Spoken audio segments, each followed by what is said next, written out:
Doutor Geis, um amigo que está aí com a gente na lida, no trabalho do pronto-socorro. Hoje a gente vai falar de um tema muito interessante, é um tema que vem de encontro com a realidade da população, né?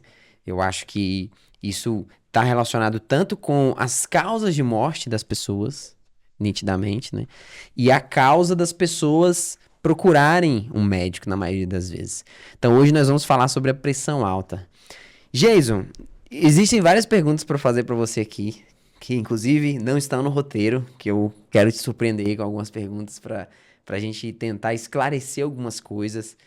Mas o que que é de fato a pressão alta? Por que que a gente diz que alguém tem uma pressão alta, né? O que que seria uma pressão normal, né? Por que que existe pressão, na verdade, né? É muito bom esse tema e é uma coisa que eu falo assim, ó. Às vezes, cardiologista parece sinônimo de pressão alta. Pensou em pressão alta, tem que ir no teu cardio, tem que pensar no cardio. Pressão alta faz parte daquela conversa da roda de amigos. Pressão alta não tem quem não converse no dia a dia. Então é bom a gente tirar até mitos desse tema e começar do básico para poder explicar talvez o que as pessoas sofrem com isso sem precisar, Marcos. O que as pessoas fantasiam desse tema. O que é uma pressão alta? Normalmente no nosso corpo nós temos uma pressão arterial, não uma hipertensão. Nós temos um número normal. E para surpresa das pessoas, não é 12 por 8. 12 por 8 é um dos números que pode ser normal. Eu sempre digo para as pessoas que nós temos que entender que existe uma faixa de normalidade, onde a pressão pode oscilar. Por exemplo, desde um número baixo como 9 por 6, 90 por 60, até um 13,5 por 9, 14 por 9, para a maioria das pessoas, oscilando nesse meio termo, seria uma pressão normal. Então não é apenas o 12 por 8, porque as pessoas às vezes pensam que minha pressão tem que ser 12 por 8. Não, ela variando nessa faixa é uma pressão normal. Todos nós temos e ela varia muito durante o dia. Gosto muito que as pessoas tenham esse conhecimento assim, ó. Quando a pessoa acorda, é como se ligasse o motor. Nessa hora, a pressão vai subir um pouco. Logo depois do meio-dia, dá aquele sono, daquela moleza, é porque a pressão baixou um pouco por causa da digestão. Mas ela pode ir oscilando durante o dia entre números como 11 por 7, 11 por 6, 13 por 8, e isso é normal. Então, a primeira coisa é nós tirarmos o mito de que precisa ser um número. Agora, nós temos sim uma faixa de normalidade, não um número apenas. Que legal, que legal. Então, assim, a pressão muda ao longo do dia, né? Isso aí é. Constantemente, até falo para a pessoa, alguém que tem a pressão que não muda é alguém que vai sofrer, que tem alguma doença, porque até isso é critério de diagnóstico de doença em exames médicos. Se a pessoa for fazer um exercício no teste ergométrico, naquele que corre na esteira, e a pressão não começar a subir quando ela se esforça, a gente precisa parar o exame, porque algo de errado tem com a pessoa. É normal subir ao fazer o exame. Olha que interessante isso aí. E eu tenho uma dúvida, é o seguinte, para você esclarecer pra gente. É possível uma pessoa ter o diagnóstico de hipertensão mesmo a aferição do exame estando normal? O paciente chegou no seu consultório, aferiu a pressão hoje, aferiu a pressão amanhã, tá normal. Existe a possibilidade de ainda assim ele ter hipertensão? Olha, da pressão alta ou da hipertensão, nós temos que primeiro ter o cuidado de como é feito essa medida. Esse é o principal erro hoje em dia de quem nos procura no consultório. É possível alguém ser hipertenso com medidas normais, assim, a chance diminui muito, porque eu sempre explico assim, ó, quem é hipertenso, quem está com a pressão alta, ela vai perceber que a pressão não normaliza mais. Ela está sempre ou constantemente em números elevados. Assim como ela oscila numa faixa normal, ela pode oscilar numa faixa mais alta. A pessoa refere o seguinte: doutor, eu meço minha pressão, está 14 por 10, 15 por 10, 16 por 11, ou seja, ela não volta mais para uma faixa do normal.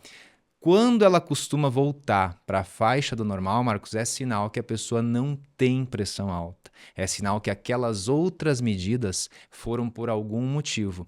Porque uma pessoa que é hipertensa, que tem pressão alta, sem estar com remédio, normalmente a pressão não volta a números normais. Interessante. Então, o hipertenso ele tende a manter uma pressão maior na maior parte do tempo. Constantemente, a menos que ele esteja tratado. Mas vamos dizer que a pessoa tem a pressão alta, não saiba ou não esteja fazendo um tratamento correto. Aí a gente nota que constantemente os números vão estar alterados, variando numa faixa alta, mas constantemente alterados, não voltando mais para a faixa do normal. A hipertensão ela é uma doença silenciosa, né? É uma doença perigosa por ser silenciosa, né? Pelo menos assim, até onde eu sei, você me corrige se eu estiver errado. Essa é a definição perfeita, né? Porque pressão alta a gente fala que é um mal silencioso. E é por isso que muita gente não tem diagnóstico, porque o brasileiro, ele tem um costume de esperar um sintoma. A gente diz assim, por que eu vou ir no médico? Não estou sentindo nada, nada está me causando. Então ela espera algo ela sentir. Quando a pessoa espera sentir algo, é porque um tempo de doença grande já se desenvolveu. E a pressão alta tradicionalmente, ela não tem sintomas. Ou seja, a pessoa pode estar agora nos assistindo com 16/10, 18/10 e não estar sentindo nada. É por isso a importância de uma coisa chamada check-up. A gente vai testando, vai verificando antes de um sintoma aparecer. Porque o primeiro sintoma ou a primeira consequência, falando melhor, da pressão alta pode ser algo grave, tipo um infarto. E engraçado, a gente fala que é uma doença silenciosa, mas popularmente a população tem na cabeça que existem alguns sintomas que são sintomas de pressão alta. Afinal de contas, existe relação entre a famosa dor na nuca e a pressão tá alta? Essa é para todo mundo cair da cadeira, né? Porque assim, não tem um dia que alguém não me procure, doutor, eu vim porque a minha pressão deve estar alta, porque eu estou me doendo a cabeça ou está doendo a nuca. Pressão alta não causa dor na nuca. Dores na nuca não tem a ver com pressão elevada. O que acontece? É o contrário. Qualquer dor no corpo vai fazer a pressão subir. É uma resposta do organismo. Então, por tu estar com dor na nuca, ou dores nas costas, ou dor de cabeça, é que a pressão vai se levantar. Mas não tem nenhuma explicação para pressão alta causar dor na nuca. Tenho certeza que tu já deve ter atendido muita gente no pronto-socorro, na UPA, na policlínica, com dor na nuca por causa da pressão. Principalmente os pacientes de pronto-socorro, né? Eles já vêm já com o diagnóstico de que precisa baixar a pressão. E eu particularmente atendo muitos pacientes que têm diagnóstico de enxaqueca ou de algum tipo de cefaleia, e é muito comum, de fato, a presença da hipertensão.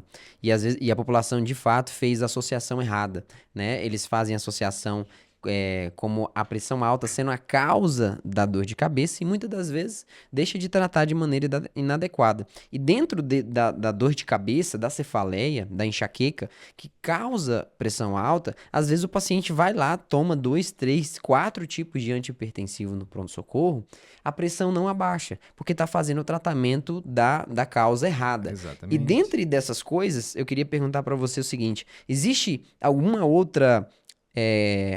outro diagnóstico que também aumente a pressão, que na maioria das vezes você precisa tirar as medicações de pressão do paciente? E olha só, o que acontece? Muitas pessoas elas têm o costume de medir a pressão só em momentos de dor. A pessoa diz assim, não, doutor, eu estava com dor de cabeça, daí eu fui medir a pressão. E sempre que eu estou com dor de cabeça, a minha pressão está alta, então tem que ser isso. Eu explico para a pessoa o seguinte, se ela bater o pé na parede, estiver com dor, sempre a pressão vai estar alta por causa dessa dor. Então, falou perfeito, a associação que está errada. Uma das coisas muito importantes é saber o momento de medir, o jeito de medir para não tirar uma conclusão errada. Essa é a coisa mais perigosa. Outra situação, Marcos, que faz parte do nosso dia a dia, que eleva a pressão toda hora. A pessoa está ansiosa, a pessoa está numa crise nervosa, ela corre pegar aquele aparelhinho da pressão e diz assim, doutor, minha pressão é emocional. Quando eu fico nervosa, ela sobe. Eu digo, eu sei que ela sobe. Eu só não entendo por que tu vai pegar o aparelhinho de pressão quando está nervoso. Porque isso é uma reação natural, é normal. Ou seja, quando alguém recebe uma notícia ruim, tanto estando ruim ou boa, por exemplo, está feliz, alguma notícia muito agradável, vai ter uma descarga de adrenalina e essa pressão vai disparar por causa disso. Isso é uma reação normal do corpo, mas a pessoa costuma medir só naquele momento. Então ela tem ideia que ela tem pressão alta. A tua pergunta, Marcos, que eu costumo fazer é desfazer o diagnóstico, porque a pessoa nesse momento começa a tomar um medicamento que não tem nada a ver com o sintoma ou nada a ver com a situação dela. Agora sim, a gente entra dentro de um dilema agora, Jason, que é o dilema dos protocolos do Ministério da Saúde, porque nos protocolos do Ministério da Saúde, apesar de que lá existe de fato uma certa descrição de que você deve afastar causas secundárias, mas é muito nítido o desejo de você tratar a hipertensão por causa das complicações cardiovasculares. E pensando nisso, eu acho que o peso do médico ele é muito maior para iniciar um tratamento da hipertensão do que para investigar, às vezes, uma causa secundária. Resumindo, o paciente vai chegar lá, vai medir a pressão hoje, medir a pressão amanhã. Se estiver alta, imediatamente começa o tratamento. Então, assim, como que você acha que o papel do especialista faz a diferença nesse momento? Você acha que todo paciente com hipertensão, ele deve acompanhar com o especialista? Ah, com toda certeza. E a questão do médico da urgência?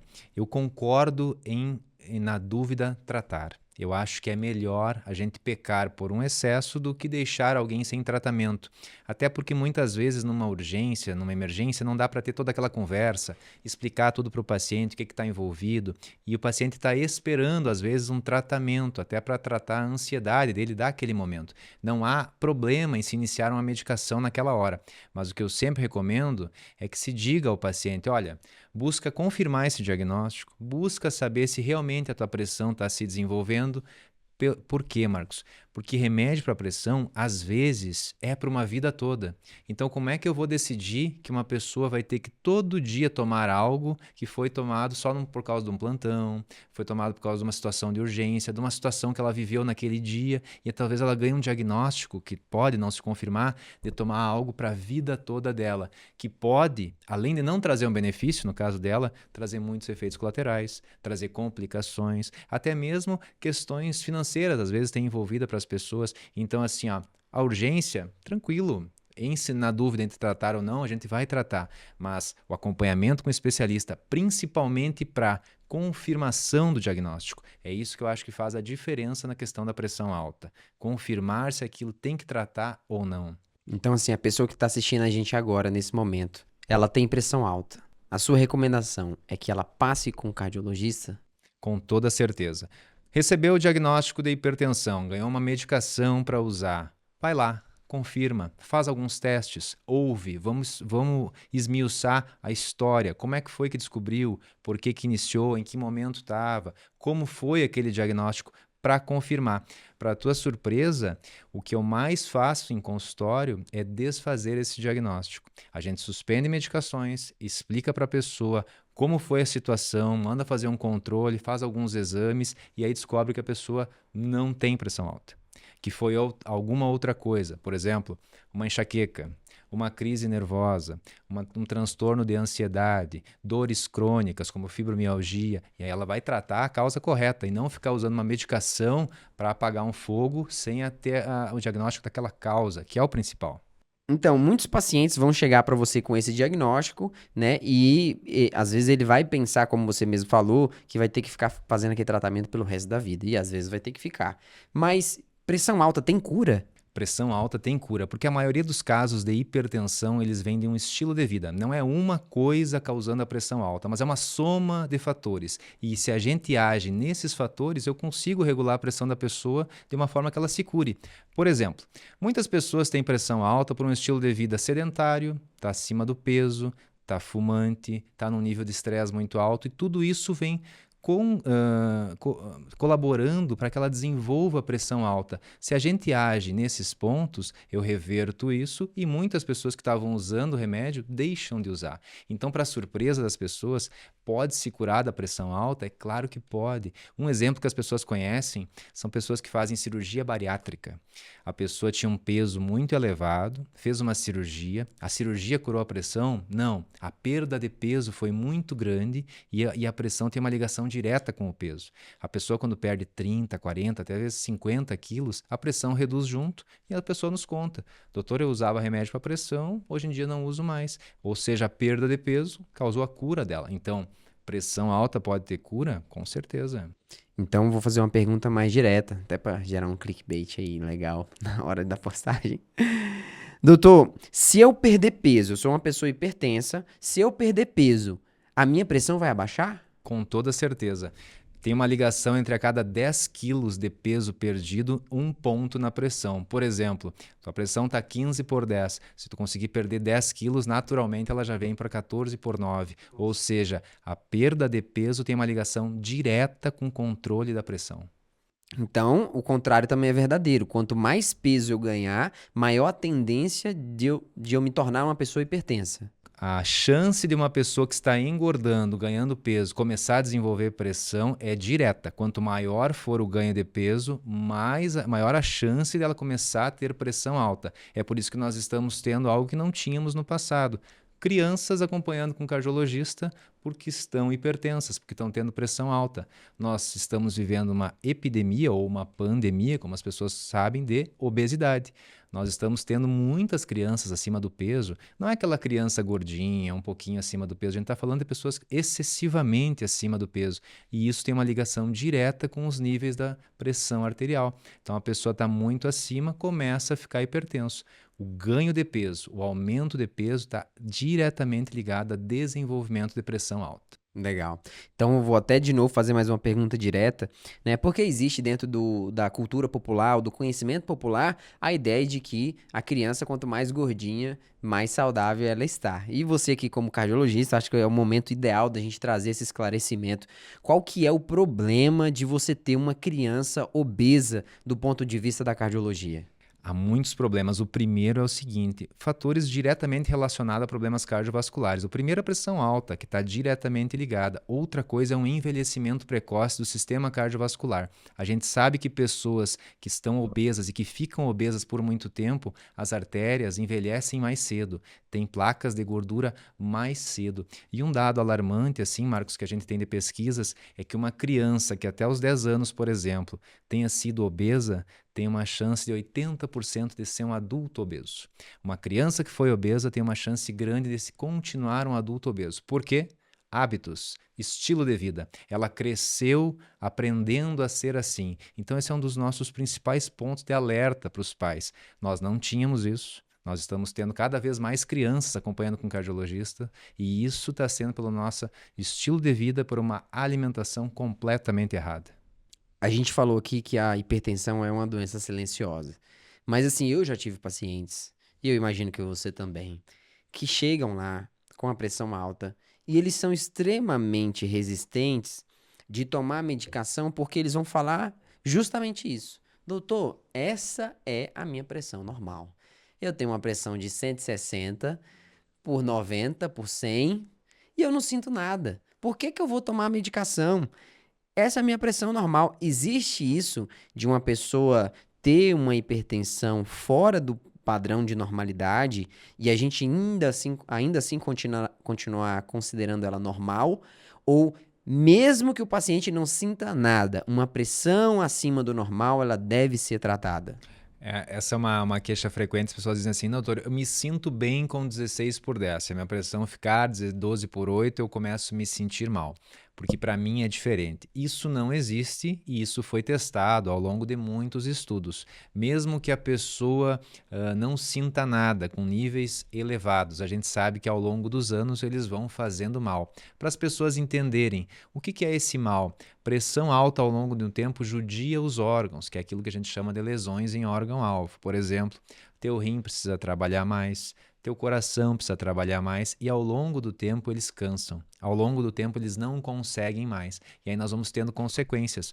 Vamos dar uma para as pessoas saberem quantas pessoas nós temos hoje em hemodiálise que os rins pararam de funcionar e que a causa é taxas elevadas de pressão e maltratada a vida inteira. Então a gente tem que ter um trabalho muito grande com esse paciente que acha que deixar uma pressão alta porque ele se sente bem, porque é melhor, pode fazer, pode deixar, que não tem consequência. Tem sim, a consequência é silenciosa e ela só vai aparecer quando o dano for muito grande. Por exemplo, deixar ele em hemodiálise. É, interessante. Eu também trato muitos pacientes, acompanho muitos pacientes que têm distúrbios de sono, né? E existe um estudo não muito antigo, né, até recente, que fez uma relação entre o tempo de sono dos pacientes e os níveis de pressão arterial. E foi constatado que pessoas que têm um sono inadequado, seja por causa de um transtorno ou por causa de um volume de sono inadequado, ou até outra coisa mais interessante que foi encontrada lá, que é as pessoas que fazem a alteração da vigília. Aham. Então, assim, eu queria que você falasse para nós qual que, na sua percepção, qual que é a abordagem que deve ser feita para esses pacientes, né? Existe de fato essa preocupação entre os pacientes ter um sono adequado e o paciente que trabalha à noite, né? A gente, inclusive, tem uma classe de profissionais bem volumosa que trabalha, faz turnos às Claro, que vezes, mesmo inverte o ela não turno. tenha uma rotina recorrente, né? De trabalhar todos os dias, por exemplo, mas ela tem turnos de plantão, por exemplo, que ela troca o dia pela noite, né? Então, qual que é o cuidado que a gente tem que ter quando o seu sono não é um sono regular? Então essa é uma questão importante até para falar de história. Por exemplo, um cardiologista em 1970 não faria muitas perguntas para a pessoa. Colocaria alguns exames para ela fazer e diria assim, ó, tem doença ou não tem doença? E é isso. Hoje mudou muito, porque numa consulta, numa anamnese, eu preciso saber muitas coisas do paciente. Estilo de vida, nível de atividade física, qualidade ou não da alimentação e um ponto importantíssimo que eu sempre abordo é sono. Eu preciso saber se alguém está dormindo, como está dormindo e se esse sono é um sono daquele tipo que a gente chama reparador. As horas de sono, Marcos, são muito importantes para a pressão, porque a gente precisa de uma oscilação e de uma normalização dos nossos hormônios. Alguns hormônios do dia precisam baixar, ou alguns hormônios do sono precisam se levantar, e isso tem efeito direto no sistema cardiovascular, principalmente na regulação da pressão. As horas de sono estão muito ligadas à qualidade, mas tem estudos que nos dizem que tem pessoas que, por causa da influência étnica, dormem menos ou dormem mais, e o que nos importa, no fim das contas, é quanto ela conseguiu de sono profundo. A pessoa nos diz assim, doutor, eu durmo 5 horas, mas acordo recuperado, acordo de uma forma disposta, não acordo sonolento. Ótimo. E tem pessoas que dormem 8 horas de uma forma picada, de uma forma entrecortada, acordam cansadas, sonolentas. Então, a questão é como ela dorme. Se isso tem influência direto na pressão, com toda certeza. Como é que fica uma pessoa que trabalha à noite, que não pode dormir à noite? Essas pessoas têm mais níveis de pressão alta, tem uma consequência isso? Depende da qualidade do sono que ela tem invertendo o ciclo. A gente sabe que pessoas que conseguem dormir durante o dia, num ambiente escuro, num ambiente silencioso, simulando como se fosse à noite, mesma coisa, não vai ter aquela consequência. O que acontece é que muitas vezes, Marcos, a pessoa não consegue trocar esse ciclo do sono-vigília e tem pequenos intervalos de soneca ou sonos mais curtos. Isso não tem a mesma eficácia para a regulação da pressão. Então, o que nos importa na questão do sono é a qualidade, se a pessoa consegue ter um sono profundo e reparador. Dentre das características, né, do estilo de vida, inclusive hoje existe um movimento aí muito forte, né, da medicina de estilo de vida, né, medicina integrativa, que é justamente, eu acho que é válida, né, você tentar trabalhar esses aspectos que são os aspectos comportamentais da vida que são importantes, né, alimentares, né, e dentro dos aspectos alimentares, eu particularmente, que sou mais novo que você, né, tenho uma memória ainda recente da época que eu não era médico, de muitas campanhas falando sobre hábitos alimentares. E dentre os hábitos alimentares que eram bastante falados, né? E também é um conhecimento popular, é o consumo de sal. Então, as pessoas falam que o consumo de sal, ele está proporcionalmente relacionado com o desenvolvimento da pressão arterial. Interessante porque eu tenho uma memória afetiva sobre isso, Jason.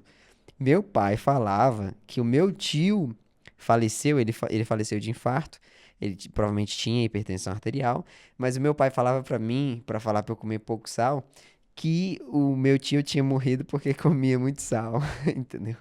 E aí eu lembro muito bem disso, né? E então, assim, existe relação ou não? Isso é um mito ou isso é uma verdade? Como eu te falei de sinônimos no começo, acho que vem cardiologista, depois vem pressão alta, a próxima palavra é sal, né, que se associa ali. Então, existe um pó branco que tem relação diretamente com a pressão, só que não é o sal. O pó branco que tem essa relação é o açúcar. O açúcar tem muito mais capacidade de retenção de água e tem muito mais consequências do que o sal. Vamos explicar melhor. Pode uma dieta exagerada em sal causar pressão alta? Pode. Mas tu já conheceu alguém que se curou da pressão alta porque reduziu a quantidade de sal na alimentação? Geralmente isso não acontece. E as pessoas às vezes se sacrificam, tiram completamente o sal da dieta. E aí ficam alerta. Isso faz mal. Comer sem sal faz mal. Tanto porque a pessoa não consegue comer uma dieta sem sal e porque o sal tem coisas que a gente precisa. Uma delas é iodo. Nós precisamos ter essa ingestão e no Brasil é lei. Tem que ter no sal. É a nossa principal fonte de iodo. Então, comer sem sal faz mal. A ressalva que a gente faz é o exagero. Uma pessoa que tem uma alimentação muito salgada. E isso não vem do sal que a gente coloca cozinhando. Isso vem da onde? Dos embutidos, coisas prontas, tipo assim, ó, salame, copa, linguiça, presunto, salsicha, coisas que vêm prontas, geralmente enlatadas.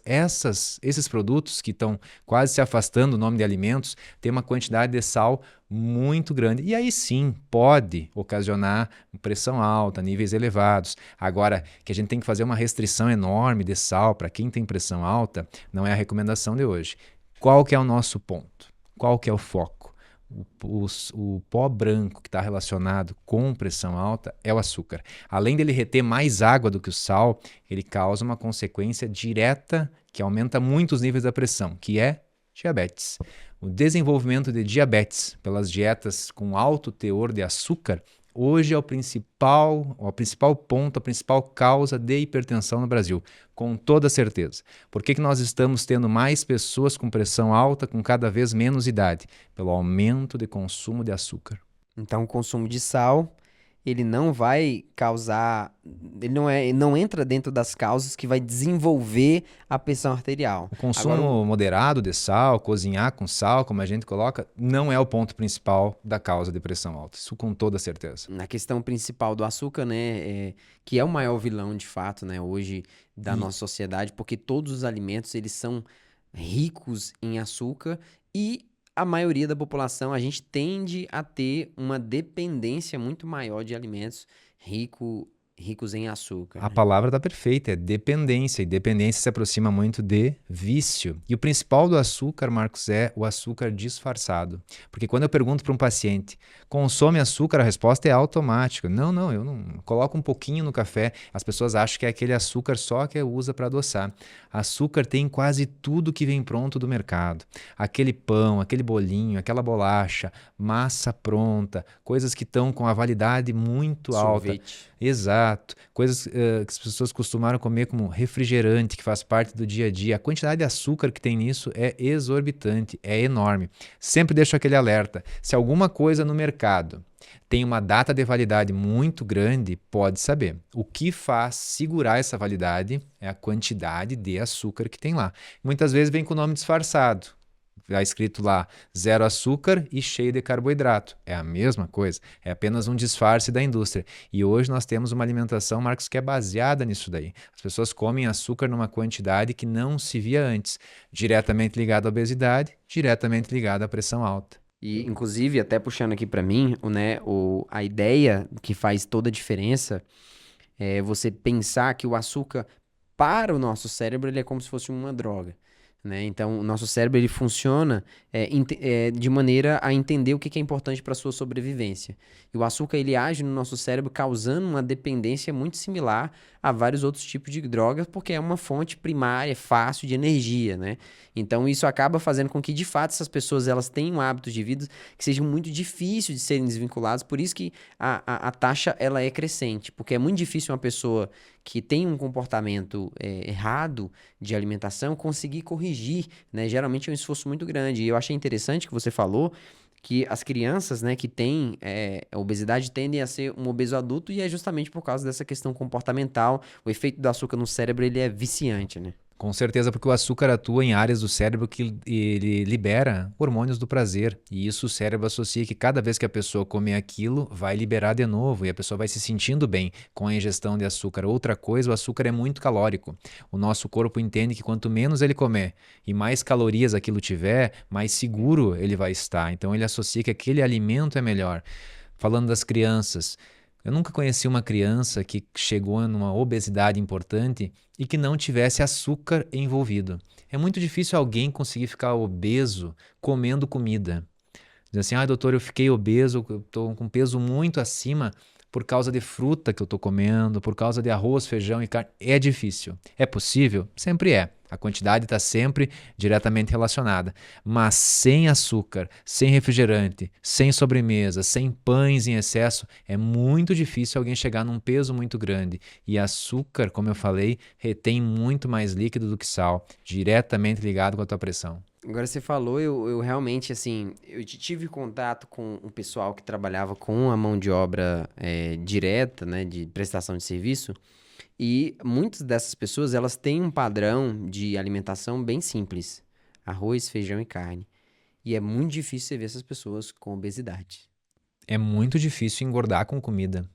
E assim, eu não conheci, né, a maioria dos meus pacientes, como eu te digo, não tem obesidade ligada à alimentação. Sempre tem um escape para o carboidrato, sempre tem algum açúcar envolvido. E como tu falou antes na questão cerebral, é muito difícil a questão do vício. Porque uma pessoa que hoje é acostumada a comer muito açúcar, ela não pode a partir de amanhã cortar tudo. Porque ela vai se sentir mal. Tem pessoas que referem até a tremores. Tem pessoas, eu estou passando mal, doutor. Claro, o corpo está tão acostumado que essa alimentação vai ter que ser gradualmente reduzida para ela sair daquela dependência, porque o açúcar, como bem falou, vicia. Existe uma dificuldade de você encontrar qual que é o vilão na dieta da pessoa? Porque muitas das pessoas ela não tem consciência de qual alimento está fazendo mal ali para ela. Eu, Ela, inclusive, tem uma autopercepção errada. com Doutor, eu certeza. não como nada demais. Hoje um grande trabalho de consultório é convencer a pessoa do que ela está comendo, que aquilo não é comida. A pessoa chega lá que ela quer um refinamento já. Doutor, é melhor a manteiga ou a margarina? É melhor cozinhar com óleo de coco ou com azeite? Ou seja, esse é o fim da cadeia dela. E ela não entende que aquela pizza congelada que ela come com frequência é muito mais complicada do que isso. Que aquele sorvete numa frequência alta é muito mais danoso que daquilo ali. O que eu falo para as pessoas? Nós nos esquecemos do que é comida e o que não é. Por exemplo, eu pergunto assim, como é que foi o café da manhã hoje? Foi muito bom. Digo, teve o quê? Eu tomei café com leite, aí eu comi um pão com geleia, eu comi um bolinho, uma bolacha, ou seja, comida mesmo não comeu nenhuma, né? E se encheu de açúcar, se encheu de carboidrato, e muitas pessoas dizem assim, hoje eu resolvi não jantar, doutor. Daí eu tomei mais um cafezinho com pão de novo, com outro bolinho, ou seja, ela não entende que ela não está comendo comida. Comida é o quê? Quanto mais natural, com certeza é melhor.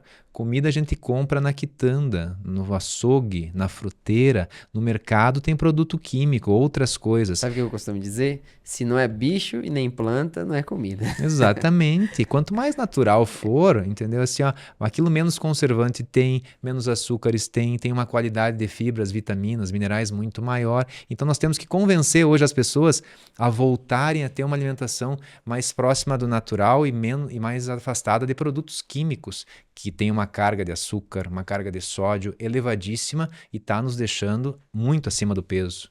Eu quero fazer uma pergunta sobre o vinho, mas primeiro, bebida alcoólica, no geral, aumenta a pressão? No geral, aumenta. Porque a maioria das pessoas que consome bebida alcoólica não consome numa quantidade pequena. Então, se fosse responder, no geral, aumenta? Aumenta. Agora, falando em bebida, primeira coisa que fica bem claro, a gente incentiva alguém a ter um consumo de bebida alcoólica para ajudar? Não. Em hipótese alguma, por causa da questão social do álcool. Eu não sei como aquela pessoa vai responder no comportamento dela. Tem pessoas que brigam em casa por causa do álcool, tem pessoas que batem na mulher por causa do álcool, então a gente não chega nesse ponto. Agora, se a pessoa chega para nós, doutor, eu gosto de tomar um vinho, eu gosto de tomar uma cerveja, pode, ajuda? Depende. A resposta é sempre depende. Primeiro, tá com a tua saúde em dia, tá tudo controlado, tá tendo uma atividade física, teu peso tá adequado, tá tendo uma alimentação balanceada, eu acho que uma pequena quantidade de álcool não vai ter nenhum efeito. E às vezes pode até querer ajudar alguns fatores. Mas veja, a pessoa já traz um estilo de vida muito bom, onde aquela quantidade de vinho, aquela pequena quantidade de cerveja não vai atrapalhar. Agora, em grande quantidade, sempre vai atrapalhar. E na pessoa que já traz um estilo de vida ruim, sempre vai atrapalhar. Então o álcool sempre ele é delicado. Se eu já tenho um estilo bom, legal, pode consumir e às vezes em pequenas quantidades até pode ajudar. A questão do vinho, Marcos, Se o vinho, a cerveja, Mas qual você é a sabe outra por que que é bebida? isso? É porque assim, eu assisti uma vez uma reportagem na televisão e eu não fui atrás para ver as fontes. Mas nessa reportagem, né, ele sempre faz uma certa propaganda e falam, e na reportagem ele falou que o consumo diário de uma taça de Aham, vinho faz bem pro coração. Obviamente, isso não é uma frase técnica, foi feita por uma reportagem, e agora que eu tô diante de um cardiologista, eu claro. acho que é o momento ideal da gente esclarecer isso. Isso é verdade? É um fato? É um mito? Não existe comprovação real? É uma possibilidade? O consumo diário de vinho moderadamente faz bem pro coração? Esse foi um estudo dos anos 90. Foi muito impactante. Ele é cheio de problemas. E nessa hora teve uma mídia muito forte em cima, em que consumir vinho fazia bem para o coração por causa de uma coisa chamada resveratrol e antioxidantes. Quem consumisse vinho tinha antioxidantes, teve a moda dos antioxidantes, tudo era antioxidante na época, assim. Só que depois, se analisando esse estudo, viu-se que as quantidades desse resveratrol no vinho ou desse antioxidante eram muito pequenas. E que a pessoa, por exemplo, se ela consumisse suco de uva, para ter aquela quantidade, teria que ser numa quantidade muito grande. Ou seja, ele é muito duvidoso. Há mais alguns estudos que afirmam que pequenas quantidades podem até fazer bem. Mas assim, Marcos, pega teu copo ali, ó, a pequena quantidade é mais ou menos isso daí por Isso dia. aqui? Aqui Não pra é cá, né? muito mais do que isso. Aí tu me responde quem é que consegue. É isso aqui mesmo? É um pouquinho mais, não passa disso. É bem Porque pouco. Acho que as ninguém quantidades, consegue beber só isso as aqui, não. quantidades de um estudo é 120 ml, É muito pouco. 130, 150 ml. Uma taça pela metade, uma taça grande, já tem 250 Sim. ml, entendeu? Assim, ó, então, o consumo muito pequeno, até que pode. Mas e quem é que consome essa quantidade? Não, ninguém. Então, sempre fica assim, ó. A gente sempre orienta hoje novas recomendações. Vamos de novo. Tá com a tua saúde em dia, tá fazendo exercício, tá se cuidando, tá dentro do teu peso. Legal, pode consumir. A OMS, a Organização Mundial da Saúde, hoje recomenda que não se consuma todos os dias, que se tenha alguns dias off, que a pessoa não consuma nada e que ela nunca tenha uma carga excessiva. As pessoas pensam que, eu não bebi nada durante a semana, domingo eu posso beber 3 garrafas de vinho. Não, a ação do álcool ela é cumulativa. Ela se acumula e ela vai fazer mal como se tu tivesse tomado pequenas ou grandes quantidades todos os dias. Então, assim, se recomenda sempre pequenas a moderadas quantidades, com períodos sem e principalmente se teu estilo já vem bom. Legal. E agora a gente falou de uma droga lícita, né? O álcool é caracterizado como uma droga lícita, eu acho, né?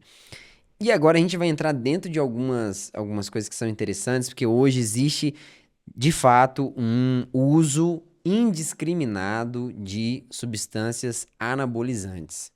Qual que é a relação? Muitos desses pacientes, a maioria deles, eles fazem de fato um uso indiscriminado no sentido de não ter acompanhamento médico, não ter acompanhamento laboratorial, eles nem sabem qual que é a faixa de níveis de testosterona que eles estão, níveis séricos de testosterona, e eles fazem o uso de maneira indiscriminada, às vezes de maneira ilegal até, e não se preocupam com outra coisa a não ser o ganho de massa muscular. Então, quais são os efeitos do anabolizante no coração e na pressão arterial?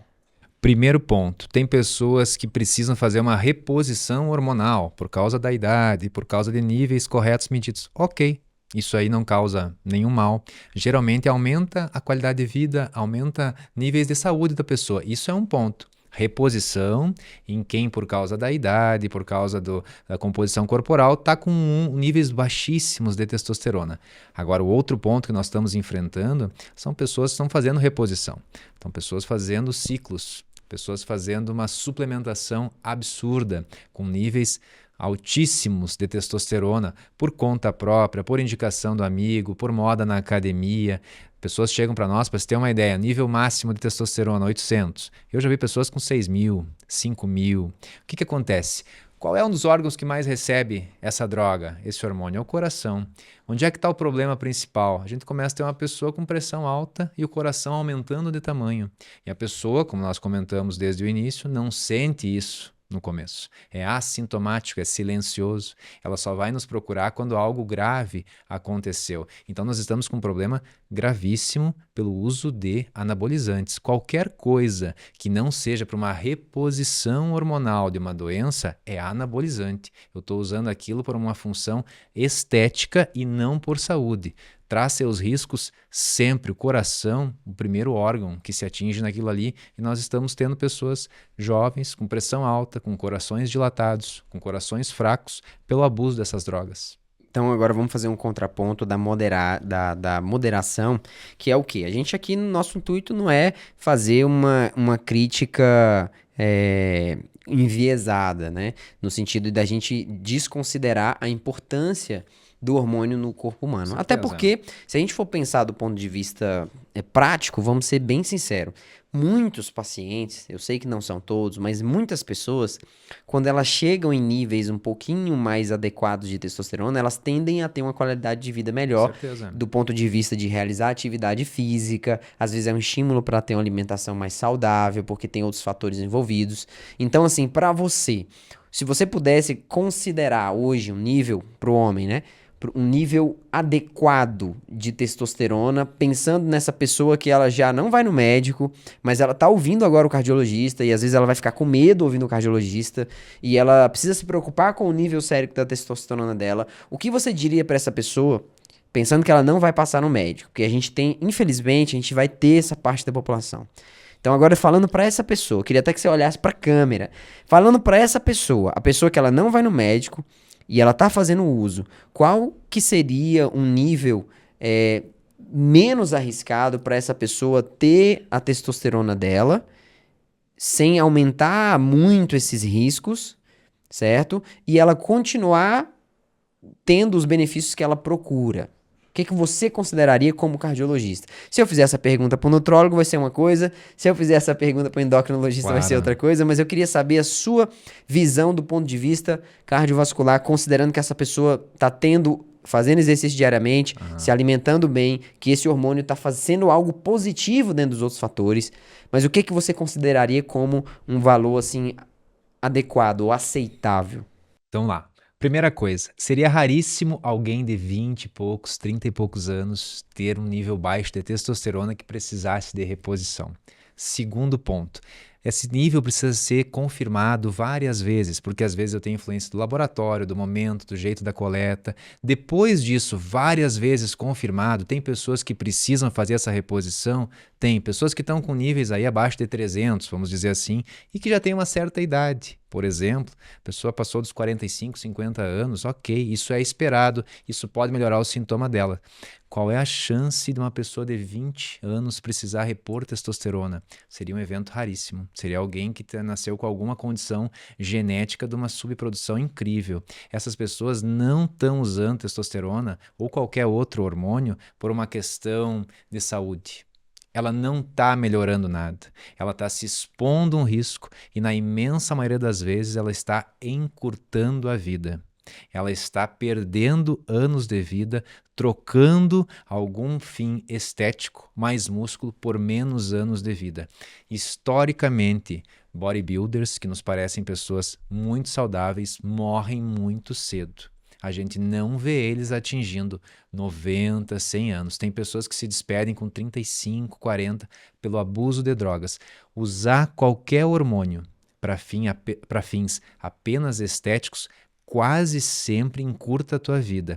Fazer isso sem o acompanhamento de um médico é de uma insanidade enorme, porque muitas vezes a pessoa pensa assim, eu vou usar só por um tempo, só para ter uma melhora, só para ganhar um shape. Talvez aquele pequeno tempo que ela usou traga consequências que ela não consiga mais se livrar. Fica dependente daquela medicação, nunca mais pode parar de usar. Desenvolve uma doença cardíaca que a gente não consegue reverter. Desenvolve um problema e muitas vezes uma questão psicológica. A pessoa causa uma dependência que ela pensa, o que nós estamos encontrando hoje em dia. Doutor, não é a mesma coisa treinar sem, não é a mesma coisa ir para academia sem isso, eu preciso, meu corpo sente, ou seja, a pessoa se condiciona, vicia, que aquilo ela precisa, mas repito, usar qualquer hormônio, qualquer substância para um fim estético, tu tá encurtando teus anos de vida. Eu acho que a gente conseguiu falar de muita coisa aí, Geis, muito conhecimento para população. Eu acho que a gente tem essa responsabilidade de levar um conhecimento sério, levar informações sérias para que a população sofra menos, né? A própria Bíblia diz: meu povo sofre por falta de conhecimento. Isso é um fato. Na medicina é absolutamente uma verdade. A maioria dos nossos pacientes, a maioria das doenças, a população tende a desenvolvê-las por falta, muitas das vezes, de conhecimento. Então, assim, para a pessoa que tem pressão alta, o que que você diria? Qual que é o caminho, né? Ou se ela tem uma suspeita de pressão alta. Aliás, eu vou fazer outra pergunta antes da gente fazer isso aqui, que eu tinha até esquecido. Porque eu vim de um centro lá de Goiânia, que é o centro de pesquisa, tinha um centro de pesquisa lá, até esqueci o nome agora, como é que é? Esqueci o nome do doutor. Esqueci o nome dele também. Mas ele faz muita pesquisa, multicêntrico e tudo mais. E lá eles fizeram vários estudos sobre o MRPA, a monitorização residencial da pressão arterial. E eu sei que isso, de certa forma, é algo positivo. Mas qual que é a sua orientação para aquela pessoa que tem um aparelho em casa e fica medindo a pressão arterial o tempo todo? Se é algo positivo, até que ponto isso é benéfico? Vou te responder usando uma frase que eu gosto também, que conhecimento é poder. A pessoa que tem uma consciência do que ela está fazendo, geralmente ela sofre menos, é menos ansiosa por isso. Ter aparelhinho em casa, a maioria das pessoas que eu conheço que tem esse aparelhinho só sofrem com ele. Por quê? Porque medem do jeito errado, na hora errada, no momento errado, geralmente acompanhado de alguém que está mais ansioso ainda, olha aquele número e diz assim: meu Deus, olha a tua pressão, corre agora para a UPA. E isso não ajuda em nada. Quer ter um aparelhinho em casa, quer fazer a tua medida da pressão, tem que saber. Precisa ser em repouso, tem que ser num dia normal, no teu dia a dia tranquilo. Tem que estar sentado por uns 10 a 15 minutos com o braço escorado na mesa, num aparelho corretamente colocado, calibrado, num aparelho que não esteja desregulado. Aí sim, nós temos uma pressão um pouco mais correta, vamos dizer assim. E o principal que eu digo para as pessoas: uma medida não reflete o teu corpo para sempre. Pode ser aquele momento, estava num dia estressado, cheio de dores, repete ela. Faz uma sequência de medidas, a MRPA. Ou seja, faz um acompanhamento. Doutor, eu tenho feito um acompanhamento há 3 dias, em momentos tranquilos, minha pressão não volta mais ao normal. Legal. Talvez tenha feito o diagnóstico correto e tenha desenvolvido pressão alta. Doutor, eu medi quando eu estava com dor de cabeça e deu. Isso aí não nos dá a informação que a gente precisa. Então, o principal ponto é ter um conhecimento, não ter essa ansiedade, não precisa sair correndo depois de uma medida da pressão. O melhor é o acompanhamento e a tendência que ela se desenvolve, ou seja, como que ela está indo ao longo dos dias. Isso é o que mais reflete como está a saúde ou não da pessoa. Dica para a população: tô com a cabeça doendo ou tô ansioso, vou lá medir a pressão ou não? Dica para cabeça doendo: deixa o aparelhinho guardado. Primeiro toma um remédio para dor de cabeça. Primeiro se acalma, depois mede a pressão, não naquele momento. Não precisa sair correndo, pegar na gaveta o aparelhinho da pressão. Deixa ele para depois. Legal. Muitos pacientes fazem uso da medicação e chegam às vezes falando pra gente que a medicação não faz mais efeito. Isso é verdade? A medicação fica velha ou não? Da pressão, isso não existe, porque elas foram desenvolvidas com o termo de medicação de uso contínuo.